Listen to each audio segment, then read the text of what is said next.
this whole kakamping, even the phrase, the word itself, kakamping, did that doom the Lenny campaign? Well, Kasi pag sinabing kakamping, exclusionary ka agad eh.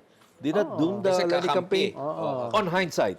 well, at tingin ko, mas ang problema nung kakampings, masyadong late sila nagsimula. The momentum was with them eh. Pero Ayaw mo criticize yung kakamping term.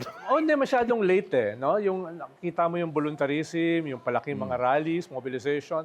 Pwede mo na, very compelling yun. Ayun na nga, medyo late. No? Tingin ko yung mas yung dahilan. Ngayon, yung strategy, perhaps nakabawas yan. Ang sinasabi ko ngayon, sa 2028, wala yung element na yan doon sa 2022. Ngayon, alam ng lahat ng forces, survival nila ang at stake.